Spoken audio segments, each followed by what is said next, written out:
I guess we've been unmuted and you may as well join the room, but the video didn't work. Kristian Livolsi, it's the hot seat. We're back. It is Tuesday. We've had an absolutely killer week. You were here in Sydney, hanging out with our clients at our quarterly event. How are you going today? I'm good. No problem from me. I'm just trying to work out where Ecamm's put every bit of information here on my computer. There we go. There's the camera that I'm meant to be using. Great. I'm good. I'm good. It's been hectic coming back straight into a busy Monday and a busy Tuesday. So last week was huge. We Yes. obviously had our intensive in Sydney, and it was a really big improvement on the last one. The last one was amazing. So Yeah. we're constantly moving the needle for our members, and that's really cool. We got some great outcomes from people who took one of the trainings that we did, and we've already had people making thousands of dollars in revenue just Yeah. from putting out The, offers. the And instant execution from this quarter has been really, really amazing. And I think that flows into, lots of people are talking about money and cost of living. And this is a huge thing for so many people. And having the ability to see the areas where you can improve on and really execute quickly to get yeah, cash in. And that's what I wanted to talk to you about today. I wanted to talk about cash flow, what to cut, what to keep. And my first question I wanted to ask you, Kristian, is what's the best way to really review your expenses? If you're feeling like you're tight with money in your business right now, what what should you be looking at? What's the first step to reassessing? look, to effectively review business expenses, you actually have to ensure that your cost reductions are both strategic as well as sustainable. So I encourage people to take a very methodical approach to prioritizing their long term growth as well as their operational efficiency. So some of the things that I've done and some of the things that I teach um, would be, to conduct comprehensive audits. Right. So that's where I would start. So categorize expenses into fixed, variable, and discretionary. And then look at this segment, because this type of segmentation will actually help you identify which costs are essential to your operation, right? And especially those that are linked to revenue. So that's really important. I always encourage everybody to then analyze the value and the return on investment. So evaluate each expense on the basis of the value that it brings to the business. Okay. Then I would also be saying, okay, well, where's your benchmarking? So let's benchmark against industry standards, which is really important. I always would then at that point go and seek the team's opinion and input, because particularly in a larger company, which I do a lot of advisory work in, they're the people that are on the ground, and they're able to better understand the impact of that cost cutting measure. And then you'd probably look at, saying, for example, considering or have a focus on improving cost efficiency rather than merely cutting costs. So these are all the steps that I will take. And I guess this actually involves optimizing existing processes as well as leveraging technology to reduce costs without compromising on, say, the quality or even the output. Yeah. I'm just trying to think. The other thing is obviously to regularly review and adjust your expenses. I know that I just the other day was working with Lucy on our home financial forecasting, as in where do we want to be. Is for us, we're very blessed. It's not an issue of what do we need to be able to do what we do. It's more about fiscal policy in our house. Like, what is it that we want to achieve in the next 3 years is kind of what the conversation was like. And even though that's not a business, I treat it like a business. Yeah, well, our it's home really finances. interesting, right? Because a lot of people, and I remember this from back in my finance and accounting days, the top accountants and things of firms that I worked in were so terrible at managing their own personal money, right? And that's Yeah. what they did for a profession, but they just didn't take that into the home. Yeah, look, I think that I think well, I think you heard me on the weekend, and so did all of our students and members in growth school. Uh, I don't distinguish between personal and business. Yeah. There is no thing. There's no such thing. When you are a business owner, when you are an entrepreneur, business and personal is the same thing. Yeah. And it's not because your business is a member of your family. Quite the opposite. Business is business, and family is family, and family always comes first. But your business needs to be respected in the same way. Your family needs to be respected. And so, we sit down and we were looking at, and the reason why 3 years, I'll be 50 in 3 years. And it was kind of like, shit, when I was 30, I was like, yeah, this is great. And now at 50, you're like, okay, where do I really want to be at 50? Mm. I've got some pretty big, bold goals of where I want to be professionally, in terms of teaching internationally, not just our clients, but take growth school around the world and potentially land in some adjunct role teaching in some high level business schools. Mm. The practical side of business, what really happens, and and sort of tie that back in.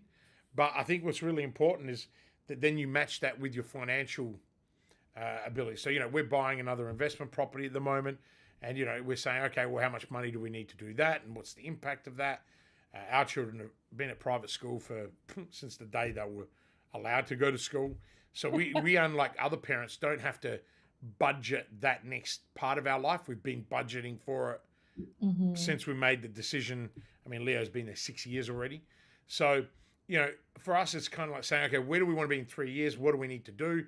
And then I've got to go back and say, okay, well, shit, what can the business sustainably do in order to meet that? So I think this is where you've got to regularly review and adjust and then take it back. So, for example, some steps, and I know these are useful for people, some steps that, we provide our clients with is always implement some kind of expense tracking system.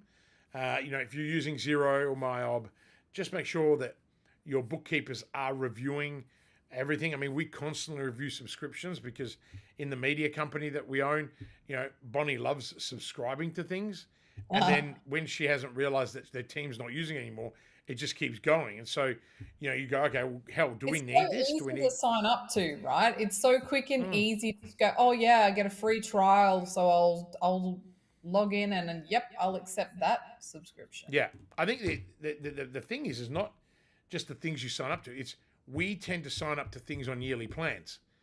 And if all Mm. of a sudden you don't know that yearly plan is going to expire, and then it expires and it rolls over, you're up for like $2,000-$3,000 for some of these subscriptions, and Mm. that's where you get caught out. So we have a register now for subscriptions, so that's one area. But what you want to do is always schedule regular quarterly reviews, and also educate everyone in your team on being cost aware, and that'll actually help them in their own personal lives. So, I guess, Simone, to approach expense review, always do so with a strategic mindset, have an informed perspective, and that'll help you make better, more intelligent decisions that will actually reduce costs without sacrificing the growth potential or even the operational integrity of your business, because that's really important. All right. Yeah, I think there's some really great takeaways in there, and I love what you said as well about getting your team involved because it's very easy, I think, as a business owner to go, we don't use that, or that's not necessary Where have we without the, gone? I don't know, I'm here. Okay, there's me, and then where are you?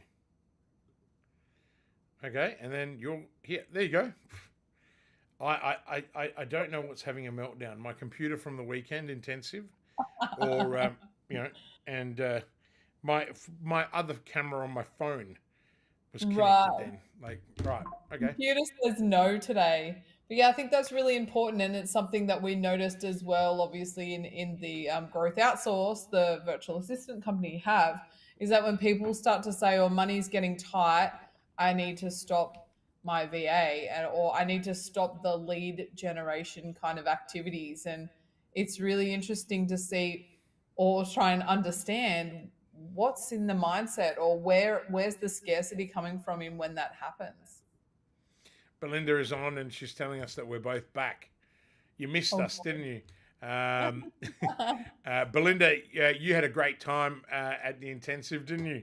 What a blast, and what amazing contributions that you and everyone made, which was fantastic.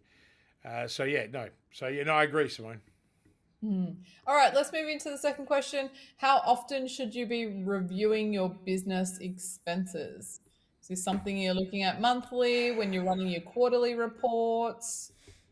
Well, Look, I think the we know you watch frequency. the money coming in on your phone, but do you watch it going out just as thoroughly? Yeah, no, I'm always looking at. I look at what goes in and out every day, as everyone knows, and I do that across all 5 companies, and I also have access to 80% of our clients' zero accounts. I think Jody made a really good point. I don't even know how you remember yours, and then you remember ours, and I'm the CEO of my company and the former CFO, and you know my numbers like that. I don't know. I have this crazy ability to just memory recall. I think it stems from the competency of care, like I genuinely care, and the only way for me to know is to understand everyone's details. And I think that people also take for granted. I live in the strategic stratosphere pretty much 80% of the time. The 20% is in my own businesses, just holding people accountable and maybe yelling sometimes. I haven't done that for a while. But I think that's that's the reason why I have a really good memory recall. But I think the frequency can vary based on several factors, including the size of your business, right? And also the dynamic nature of your expenses, as well as the overall economic environment. Okay, really important. So I think at a minimum, an organization needs to review their variable expenses on a monthly basis. And by that, I mean utilities, raw materials, freelancing services. These are all really need to be reviewed monthly. Now, the reason why is because it actually allows you to quickly identify any trends, such as, the unexpected increases, and also address them before they become larger issues. Okay, so that one's really important to me. It's a no-brainer. Then I think you've got to have a look at a quarterly strategic review. And what I mean by this is you should include a deeper dive into both the fixed and variable costs, as well as an assessment on how these expenses are supporting your actual strategic obligations, okay, and objectives. So quarterly reviews are really ideal for adjusting budgets, particularly in response to changing business conditions. I'm a little bit slow today. I'm super tired, and I apologize for everyone listening. And you've chosen a topic of finance, and I've been writing about the complete different thing before you called me, and I've got a mastermind for my squad straight after, so my brain is a little bit there. So I apologize to everyone. But I think then the big one is you've got to do the annual review, where this is really in depth, and we don't have an entire 5 hours to go through this, but that's a really important one. We do that all the time with our clients. You've got to look at event-driven reviews. Okay, COVID taught us that, but we're going through a slowdown in the economy. Apparently, according to the media, we're in an economic Armageddon. It's so full of shit. The companies that, in my opinion, are not doing well, the ones that don't have advisors. And if you've got an advisor and you're not doing well, then you chose the wrong person, or you fucked something up in your strategy. Everyone that I know that is not doing it alone and is doing it to a plan is writing out whatever situation is developing around this country and on a global scale. We have clients all around the world, and I can say what I say with sheer and absolute certainty that we are not in a suppressed market. We're in certain markets are suppressed, But if you have been playing the strategic game, pivoting, diversifying, look at your options, even people that are complaining they can't find staff. I've got clients that are growing 10 to 20 staff members a year, FTEs, right? And we're filling those roles with excellent people. 80-20, like 80% of the people are fantastic. 20% need to be realigned or moved on, and we do that, right? So, and all of that is not because we just know how to recruit better. It's because we've built exceptionally brilliant brands based on our core. So this is where you've got to review all your events. We do it too. I mean, for example, let's say that you're a small retail business and you're specializing in seasonal products. You should conduct a monthly review to adjust the significant fluctuations in inventory costs and sales. Quarterly, you should assess the broader financial health and marketing expenses, and especially that after the high season. So annually, you would perform an in-depth review to plan for the next year, taking into account all the new trends as well as your customer feedback. So, now I've used that because we have a lot of small businesses in our mix, and a mix of retail and non-retail. And so that is the formula that we use, and we teach them that, So I think ultimately, Simone, that's kind of how I would look at it. I would set regular review meetings. I would use financial management tools, and I would train my team, because by implementing a structured schedule for reviewing business expenses or anything of that nature, you not only maintain, tighter controls over your finances, but you also enhance your ability to respond agilely, if that's a word, to opportunities and challenges within the marketplace that you work in. Yeah. Yeah, okay. I really like that. I've got one more question for you before we wrap up, Kristian, and I want to change this a little bit because I feel like you've already touched on what I was going to say. I would love to know your thoughts and opinions on the scarcity that's being created around money and mindset and all of those sorts of things. How do you seek independent knowledge and not just get caught up in the media hype of what people are saying about recessions and this happening and that happening? How do you decipher where you should be focusing your attention in business? Look, I think the first thing is don't read the shitty tabloids, and don't watch the news. We were away, and I don't know why I had the news on, and I'm like, there is nothing fucking positive in this. It's just negative, negative, negative, negative, negative. I mean, what happened to the news channels actually reporting things that mattered to people? I don't really need to know how many people died of murder this week. Like, who gives a shit? Right? Like, seriously, like, what benefit is there to the victim? What benefit is there to the victim's families? And what benefit is there to anyone else? I mean, all you see is, someone died in a road crash. Okay. Is this some part of a political strategy to make us aware that you need to drive more carefully? There are other ways to do that, I think. I mean, anyway, I've got a pretty big, bold opinion on most things, so I need to be quite careful of how far I go.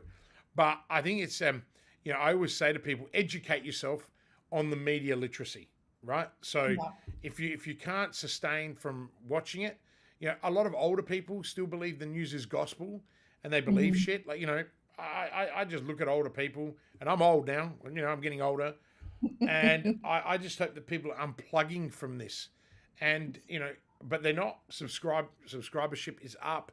That, try and subscribe to a newspaper, and the subscription process is incredibly simple. Try to unsubscribe, and it takes you forever, right? So it's a business, right? And in South Australia in particular, when I found out about the media in terms of how they operate, it's really about creating divide between the north and the south, right? Like, between rich and poor. For example, here, I'm not sure how many private schools have been mentioned in the newspaper here for the last 6 weeks, but there has been a crazy ass agenda to make private schools look like disasters. Boys doing this, girls doing this. this. And I mean, it's just like, I haven't seen a single public school mentioned. And it's like, are you telling me that shit like this only happens in private schools, and private schools and all their wealth? And it's creating a divide. So the media is always going to run their own agenda. When Trump is going for election, man, they just crucify Trump. There's no noise about anyone else. It's like, we hate him, so we're going to do everything in our power to destroy him. It's kind of like, whatever. Make up your own fucking mind, right? And to do that, look and seek out, and I think this is the point I'm making, seek out credible sources. There are some excellent, just like proper journalists out there that actually value their job and actually do it. They don't rely on second or third information from people because they're too busy, because they're getting paid a job on hourly rates. There are people that still have some level of integrity out there. So look for those people. Look for the bloggers that have really good credibility and aren't driving biased opinions. I, for example, look at a diverse series of sources, okay? So that I can get a good understanding of whether or not there's a bias in there or not. I use scholarly and peer-reviewed materials a lot, particularly when I read something, I go, oh, that's really good. I might read it on Entrepreneur Media because I used to write for them. But, ultimately, they're also people with opinions like me, right? So, I go in and I'll go and do a scholarly review and go, oh, that's some really interesting findings. And, again, even academics, they've got their own thing, but they've been scrutinized. Those journals go through scrutiny, particularly the medical journals. And again, so I guess what I'm saying is check the source, right? Yeah. I've sometimes looked at sourcing and I've gone, oh my God, that's your source? Like Kim Kardashian? Like, really? Like, all due respect, you're an amazing brand, but that's not a source. Like, and I'm making shit up. It's not Kim. Yeah. But it's like, I'm just saying, if you're looking at business and you've got an influencer who's never owned a business saying that, something's up, then you kind of go, all right, really? So you got to use your own judgment. Probably the one that we teach all of our clients is, learn critical thinking skills. When you start to use the 6 hat sigma and you start processing better, you'll start to make better decisions. The other thing is engage experts, but even then, the expert themselves could have a bias, right? So, I know that you're probably thinking Kristian must have a magic bullet. There is no magic bullet here. And what I'm also saying to people is I'm not right either. I might come across as forthright and right and righteous in my approach, but that's only my opinion. And I always say to people, and I say this to our clients, I'm only as good to you as the result that I continue to achieve for you. And that result may be meaning, may be wealth, and it may be freedom. And that's how I want to be judged by people. And, something that I'm very proud of, and Belinda, I know, is still online, and, she said it was absolutely amazing. Oh, Saturday. But, I don't take it for granted that I have a wonderful team and a great tribe of business owners, and I will give you zero sympathy, but I'll give you bucket loads of empathy because I've been there myself. And, I think that's how you make that judgment. But don't judge a book by its cover is probably the most important message. If you haven't watched my documentary that Simi Riot did and she's an amazing psychologist, when she decided that, she'd made a judgment call on the person that I was until she saw behind the scenes and said, we need to tell the story. And, I got 2 messages yesterday from some people that one I know, one I don't, said, I just watched your doco. I didn't realize that you were so open and honest. And and I'm like, you didn't watch the 3 hours that was actually filmed. You only got 1 hour. There was stuff that was cut out because it was too confronting for people. But I think the reality of it is, Simone, you just got to be really careful who you listen to, including your coaches and your advisors. But the secret is listen to people whose values you align with.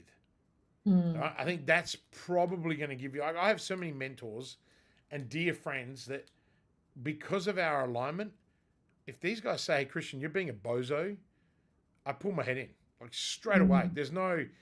I don't question it because they've had my back forever. you know, and sort of that's the role I want to play for our clients is I want to have their back all the time, but at the same time I want to continue to deliver outcomes for them and their families. You know, I think Karim from the Bokta method. I know Karim from the Bokta method.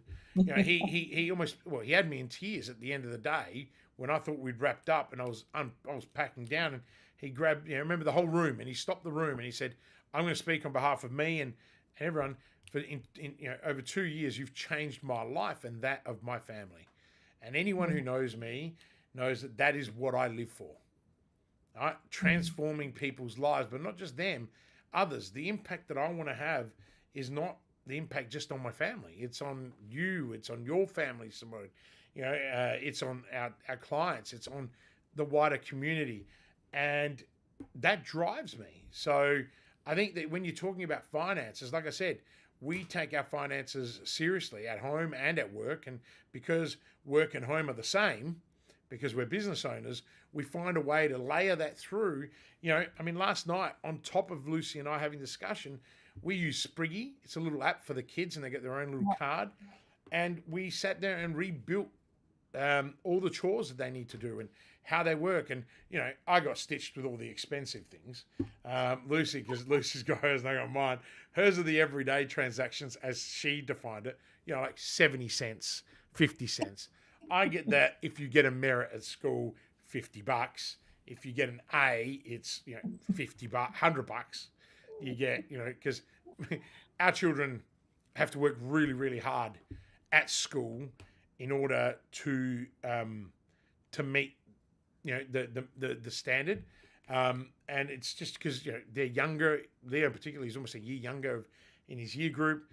But also, if they take after their father and their mother, we both have dyslexia. I've got ADHD that was diagnosed as a child. So, our children have to work hard. And Lucy is an incredible mum who, spends hours with them just to get them to get with our. And Leo got a B for maths and he was a D maths student at the beginning of the year. And, even the teacher's like, wow, the work you guys are putting in. I'm like, I can't take any credit for that. I'm not that guy.